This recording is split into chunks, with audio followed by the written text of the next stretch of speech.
चलो अब हम आगे की रीडिंग शुरू करते हैं। पाठ साना सना हाथ जोड़ी की। तो चित्रलिखित सी मैं माया और चाय के इस अनूठे खेल से भर भर कर आंखें देखती जा रही थी। प्रकृति जैसे मुझे सयानी बनाने के लिए स्वयं रहस्यों का उद्घाटन करने पर तुली हुई थी। तो लेखिका क्या कहती हैं कि वह जो अनूठा खेल था सुंदरता का, छाया माया का, उसे अपनी अंदर आंखों में भरती जा रही थी। और कहती हैं कि जैसे प्रकृति ही मुझे समझदार बनाने के लिए जीवन के रहस्यों को उद्घाटन करने पर तुली हुई थी। तो धीरे धीरे धुंध की चादर छटी। वहां पहाड़ नहीं, दो विपरीत दिशाओं से छाया पहाड़ थे।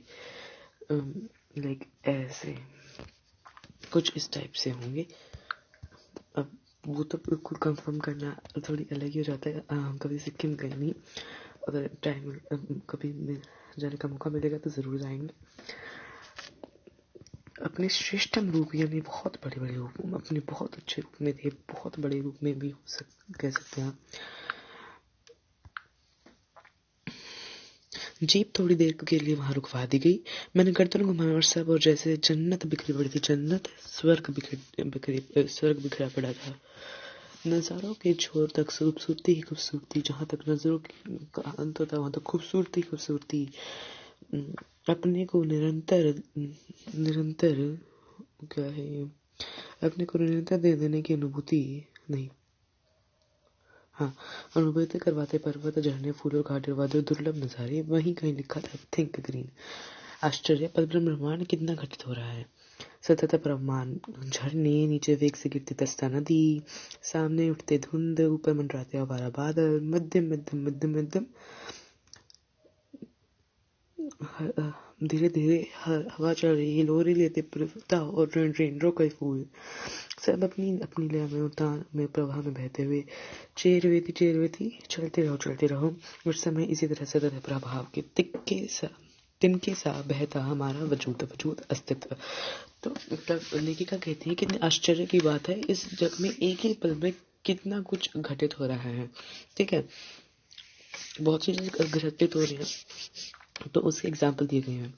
पहली बार एहसास हुआ कि जीवन का आनंद है यही चलायमान सौंदर्य, कि जो जीवन का आनंद है वो यही, जो ये घट रहा है वो ही है चलायमान सौंदर्य। संपूर्णता के क्षणों में में मन इस बिखरे सौंदर्य से इस कदर एकात्म हो रहा था कि भीतर बाहर की रेखा मिट गई थी। आत्मा की सारी खिड़कियां खुलने लगी थी। मैं सचमुच ईश्वर के निकट थी। सुबह सीखी प्रार्थना फिर होठों पर छूने लगी। साना साना हाथ जोड़ी कि तभी वह अतीन्द्रिय संसार खंड खंड हो गया। वह महाभाव सूखी टहनी सा टूट गया। तो वो संपूर्णता के उन क्षणों में थे ना, तो इस तरह सुंदर में एकात्म हो रही थी कि भीतर बाहर की सारी रेखा मिट गई थी। आत्मा की सारी खिड़की खुलने लगी थी, मतलब सारी सीमा मिट गई थी और वह ईश्वर के अपने निकट पा रही थी। और जो सुबह उन्होंने प्रार्थना सीखी थी वह तो उनके होठों को दोबारा छूने लगी। साना साना हाथ जोड़ी, पर थोड़ी देर में वो खंड खंड हो गया। दरअसल मंत्रमुग्ध सी मैं तंत्रीय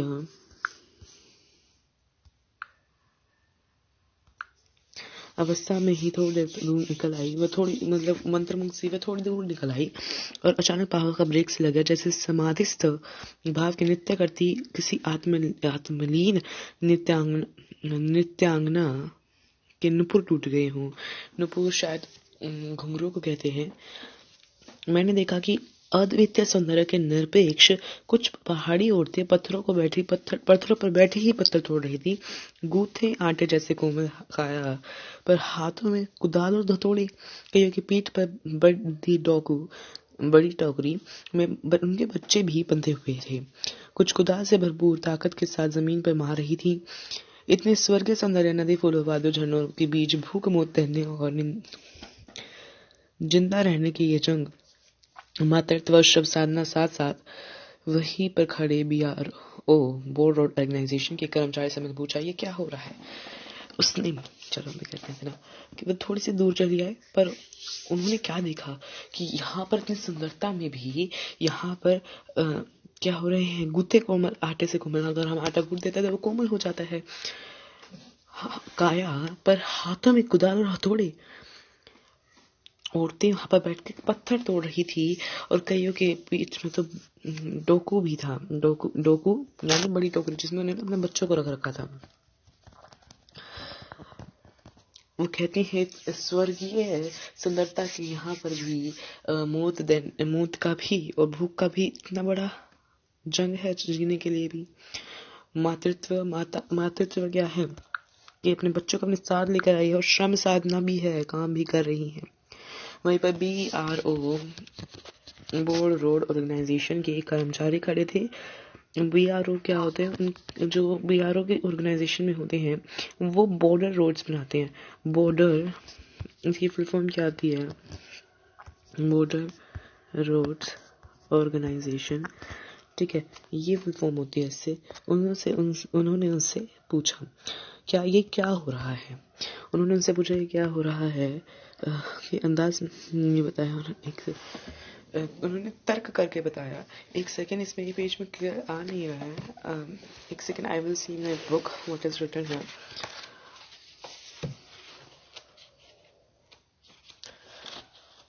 चुहलबाजी के अंदाज में उन्होंने बताया, यानी कि थोड़ा व्यंग करते हुए उन्होंने बताया, जिन रास्तों से आप गुजरते हैं हुए आप हिमशिखरों से टक्कर ले जा रही हैं, इन्हीं रास्तों को ये पहाड़ी निचोड़ा अपना रही हैं। क्योंकि उन्होंने आगे व्यंग करा है कि मतलब कहीं जगह पर तो इतना ही है कि बस एक जीप ही आराम से बस मुश्किल से है, तो उनको चौड़ा करा जा रहा है इन सड़कों को। बड़ा खतरनाक कार्य होगा। मेरे मुंह से अकस्मात निकल गया, अचानक लेखिका के मुंह से निकल गया कि बहुत खतरनाक कार्य होगा। अचानक लेखिका के मुंह से निकल गया। वह संजीदा होकर देखने, वह गंभीर होकर देखने लगे उसको। अरे क्या बोल कर रही है? कहने लगी पिछले महीने तो एक की मौत हो चुकी है।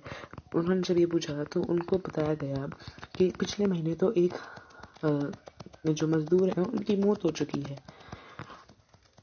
और मतलब जान चली गई है। बड़ा दुस्साध्य कार्य है, बहुत ही दुर्लभ दुस्साध्य कार्य है, मतलब जिससे करना आसान ना हो, दुस्साध्य कार्य है ये पहाड़ों का रास्ता बनाना। पहले डायनामाइट से चट्टानों को उखाड़ा जाता है, फिर बड़े बड़े पत्थरों को तोड़ मोड़ कर छोटा काट दिए जाते हैं, फिर बड़े से जाले में उन्हें लंबी पट्टी बिठाकर कटे रास्तों पर बाड़े की तरह लगाया जाता है। इस तरह से जैसे ये रोड है तो आप पहाड़ों पे जाओगे, थोड़ा इस टाइप में बड़े बड़े पत्थर रखे होते हैं, हमने कभी नोटिस करा हो तो, ठीक है। और थोड़ी सी चूक होते ही सीधा पाताल प्रवेश, क्योंकि उन्होंने बताया बहुत बड़े बड़े पहाड़ थे, जरा सी चूक ही नीचे सीधा पाताल प्रवेश हो जाएगा, मतलब बहुत नीचे गिर जाएंगे खाई में। तो और तभी मुझे ध्यान आया, इन्हीं रास्तों पर एक जगह सिक्किम सरकार का बोर्ड लगा था जिस पर बड़े बड़े अक्षरों में लिखा था, I wondered who defied that to build these roads। तो मतलब वो कहते हैं, आपने कभी सोचा है कि आप इन रास्ते बनाने के लिए कि इन्होंने मौत का सामना किया होगा? आप ताजुब करेंगे कि इन रास्तों को बनाने के लोगों का मुंह जुटलाया होगा। तो यही है, ठीक है। एकाएक मेरा मानसिक चरण बदला। मैंने पीछे घूम गया। इसी प्रकार एक बार पलामू और गुमला के जंगलों में देखा कि पीठ पर बच्चों को कपड़े से बांधकर पत्तों की तलाश में मन डोलती आदिवासी युवतियां। इन आदिवासी युवतियों के फूले हुए पाव और आगे है और पत्थर तोड़ती पहाड़ी में हाथों में पड़े ठाठे हाथ में पड़ने वाले गांठे या निशान एक ही कहानी कह रहे हैं, आम जिंदगी की कहानी। तो क्या है, थोड़ा इसको पढ़ लेते हैं। वह कहती हैं कि थोड़ा उनका मानसिक चयन बदला और वह उनका मन पीछे घूमने लग गया, ठीक है। जो ये यात्रा बहुत करती थी मधु कांकरिया जी, और ये भी एक यात्रा वृत्तांत ही है। फिर उनको एक और यात्रा वृत्तांत याद आता है, पलामू और गुमला के जंगल में जो गई हुई थी, तो उन्होंने जो आदिवासी युवतियां हैं उनकी पीठ पर बच्चों को कपड़ों पे बांधे देखा था, और वह उस टाइम भी वो तो वन डोल रही थी, किसके पत्तों की तलाश में या पत्ते और लकड़ों की तलाश में घूम रही होंगी, ठीक है, लकड़ियों की तलाश में।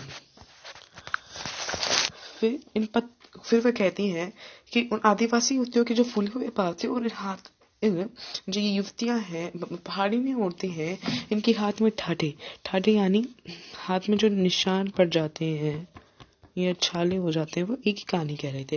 क्या कहानी कह रहे थे? आम जिंदगी की एक सी कहानी है कि मेरा सारा कि सारी मलाई एक तरफ, सारे आंसू अभाव और वंचना यातनाएं एक तरफ। कि आम जिंदगी वाले आम इंसान ही पिसते हैं जो कुछ हो जाए, ठीक है। और तभी मेरी सहयात्री मणि और जितेन को मुझे खोजते खोजते वहां आ गए और मुझे गमगीन देख जितेन कहने लगा, मैडम ये मेरे देश की आम जनता है, ये तो आप कहीं भी देख लेंगी, क्योंकि अभी ये कहते हैं कि आम जनता है मेरे देश की, तो ये सब कहा एक जैसा ही है। आप इन्हीं नहीं पहाड़ों की सुंदरता देखिए जिसके लिए आपने इतना खर्च करके यहाँ आई है। वो कहता है कि आप आम जनता को तो कहीं पे भी देख लेगी कि सब हर जगह ऑल ओवर इंडिया एक ही हालात है, व्यंग छिपा हुआ है यहाँ पर। आप उन पहाड़ों की सुंदरता को देखिए जिसके लिए आप पैसे खर्च किए आपने। ये देश की आम जनता ही नहीं, जीवन के प्रति संतुलन भी है, यही संतुलन बना के रखते देश की आम जनता। ये वेस्ट आर्ट रिपेइंग है, कितना कम लेकर ये समाज को कितना अधिक वापस लौटा देते हैं।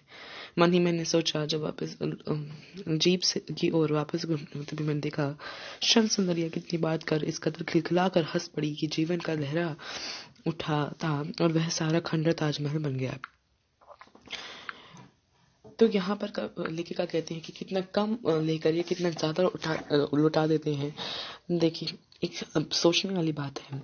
अब ये नहीं पता कि इसमें वो व्यंग छिपा है कि नहीं, पर एक सोचने वाली बात है कि अगर बस वो पहाड़ी ने बस 500 रुपए ले रही थी, ज्यादा से ज्यादा 500 रुपए ले रही होंगी, और अगर उनसे जरा सी भी चूक हो जाती तो वह सीधा उनकी मृत्यु होती। तो अब 500 रुपए से अपनी किसी की जिंदगी की तुलना कर रहे हैं, कितना कम लेकर कितना वापस लौटाते हैं। मृत्यु भी हो सकती है, वापस कितना लौटाते हैं। रोड कितने सालों तक रोड चलेगा, गवर्नमेंट कितना ज्यादा टैक्स लेगी, आप सोच सकते हैं। सोचने वाली बात है। और फिर जब वह वापस जीप में बैठने के लिए गई तब उन्होंने पीछे श्रम सुंदरियों को हंसते हुए देखा, इस खिलखिला कर हंसते हुए देखा जैसे पता नहीं उनकी जिंदगी में वही खुशी थी। तो वह कहती हैं, खिलखिला कर हंसी पड़ी मानो जीवन का लहरा उठा और जो खंडर ताजमहल था वो बन गया। ठीक है, थोड़ा व्यंग नहीं, एक एग्जाम्पल के तौर पे कह सकते हैं कि खंडर ताजमहल बन गया, कि मतलब एकदम पता नहीं क्या आ गया जिंदगी में उस टाइप से। तो ये था इस वीडियो का रीडिंग। अगले वीडियो में मिलते हैं, आगे के चैप्टर को करते हैं। 6 पेज रह गए मेरे हिसाब से, अब 1 2 6 ही पेज रह गए, मतलब अगर पूरा देखें तो 6-7 पेज रह गए, उनका पूरा कर लेंगे 2-3 वीडियो में। एक हफ्ते में के लिए मैंने कहा था, पर बाय चांस नहीं हो पाएगा क्योंकि एकदम कुछ फैमिली प्रॉब्लम आ गई थी। But I will try to complete it 1 week और 9-8 डेज में कंप्लीट कर देंगे। सो सब्सक्राइब कर लेना मेरे चैनल पर भी, and also one channel cook with Sakshi channel को। Thank you for watching this video, meet you in the next video, bye.